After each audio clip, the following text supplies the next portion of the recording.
This week, our Torah portion, or Parasha, is from Leviticus 12:1 through Leviticus 13:59.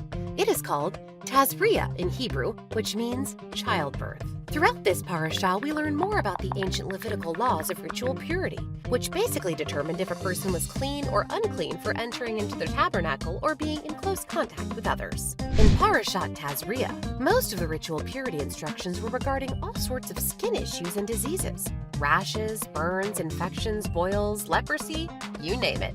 The priests served as the local physicians, following God's instructions, which covered everything including examinations, diagnostics, treatments, and even when needed, trigger alert, quarantine.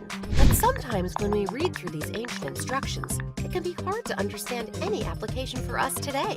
Some even say they are archaic and have no meaning. But we believe they do.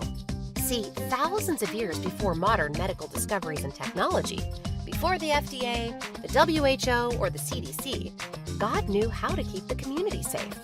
And by following God's regulations, the entire nation was better protected from the dangers of the spread of infectious skin diseases, such as leprosy.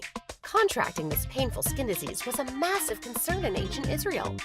Lepers were despised and feared, and in order to protect the rest of the people, lepers would have to live outside the community until they were deemed clean. And in this portion's Haftarah, we read in 2 Kings about a Syrian commander named Naaman, who also suffered from leprosy. He went to the renowned Hebrew prophet Elisha in hopes to be healed. But when Elisha's messenger delivered Naaman his prescription, this powerful commander was not pleased. Naaman wanted a flashy miracle, but instead he was instructed to take a simple swim in the muddy Jordan River, a basic ritual cleansing bath. But with his servant's encouragement, he swallowed his pride, followed Elisha's easy-to-follow instructions, and was healed. At first, the prescription for Naaman's healing seemed ridiculous and laughable, and we can so easily look at God's laws in Leviticus and think the same. But if we look closely, if we keep our hearts humble to the wonders of God, we will discover how these laws show God's great wisdom and care. And no, we aren't saying to only practice biblical medical practices or to disregard medical professionals. We are thankful for the gift of modern medicine. What we are saying is that these aren't just a bunch of ancient medical methods. These instructions tell us more about God's heart for us.